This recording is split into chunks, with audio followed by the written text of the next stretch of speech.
Question number 24 है refractive index of diamond with respect to glass is 1.6। ठीक है, ऐसा जब भी आपको कहा है तो आप ये समझे, ये विथ रिस्पेक्ट जब वर्ड यूज किया जाता है या रिलेटिव वर्ड जब यूज किया जाता है तो आप ऐसा समझे कि रिफ्रैक्टिव इंडेक्स जो है डायमंड का मतलब म्यू डी, और किसके रिस्पेक्ट में है? ग्लास के। So mu g. Okay, mu D क्या है? Refractive index of diamond.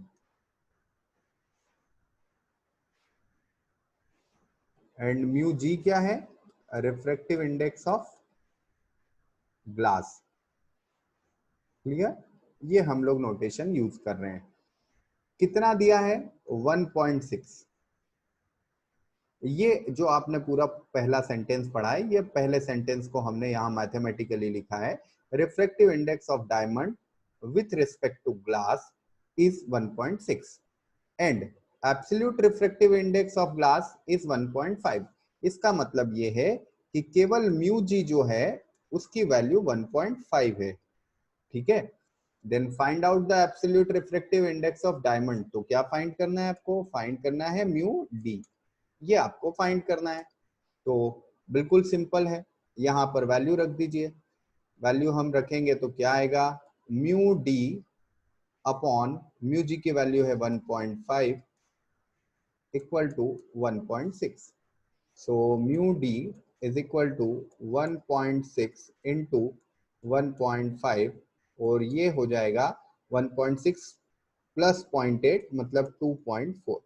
ये रिफ्रैक्टिव इंडेक्स आ गया। ठीक है, और रिफ्रैक्टिव इंडेक्स जो होता है उसकी कोई यूनिट नहीं होती है, ये यूनिटलेस क्वांटिटी होती है। ठीक है ना?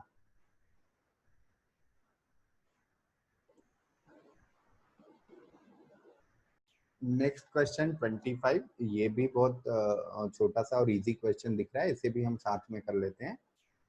A convex lens of focal length 20 centimeter can produce magnified and magnified virtual as well as a real image. Is this statement correct? बिल्कुल। कॉन्वेक्स लेंस ही एक ऐसा लेंस है जो कि दोनों इमेजेस प्रोड्यूस कर सकता है। कौन कौन सी? रियल भी एंड वर्चुअल भी। रियल कब प्रोड्यूस करता है और वर्चुअल कब प्रोड्यूस करता है? साथ ही साथ दोनों ही इमेजेस कैसी होनी चाहिए? मैग्नीफाइड। तो देखिए, मैग्नीफाइड का मतलब है एनलार्ज होनी चाहिए। ठीक है ना? मैग्नीफाई हो मतलब कैसी हो? एनलार्ज हो। तो वर्चुअल इमेज तो हमेशा ही एनलार्ज होती है, और वर्चुअल इमेज कब बनाता है? जब वो फोकस और ऑप्टिकल सेंटर के बीच में होता है। मान लीजिए ये हमारा लेंस है, तो ये आपका फोकस है और ये आपका ऑप्टिकल सेंटर है। यहाँ कहीं भी अगर ऑब्जेक्ट रख दिया जाए तो इसकी इमेज वर्चुअल और एनलार्ज बनती है। तो अगर 20 सेंटीमीटर फोकल लेंथ है तो इसका मतलब है to making virtual and magnified image, to get virtual and magnified. Virtual जो होती है वो मैग्निफाइड ही बनती है वैसे तो कॉन्वेक्स से। Magnified image object should be placed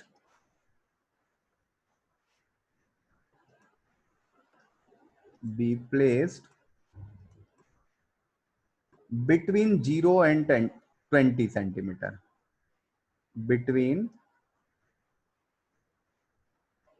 0 and 20 centimeter from lens। ये हमारा फर्स्ट का आंसर हो गया। सेकंड का आंसर देखते हैं। सेकंड का आंसर, सेकंड में हमें रियल और मैग्नीफाइड चाहिए। तो देखिए, फोकस से इंफिनिटी के बीच में कहीं भी ऑब्जेक्ट को रख दिया जाए, कहां? यहां ध्यान दो, ये फोकस से इंफिनिटी के बीच में कहीं भी ऑब्जेक्ट को रख दिया जाए तो हमें कैसी इमेज मिलती है? रियल इमेज मिलती है। बट उनकी कंडीशन क्या है कि मैग्नीफाइड इमेज होनी चाहिए। तो मैग्नीफाइड इमेज जो होती है वो f और 2f के बीच में मिलती है। इसका मतलब to get real and magnified image object should be placed between 20 to 40 centimetre from the lens. ठीक है,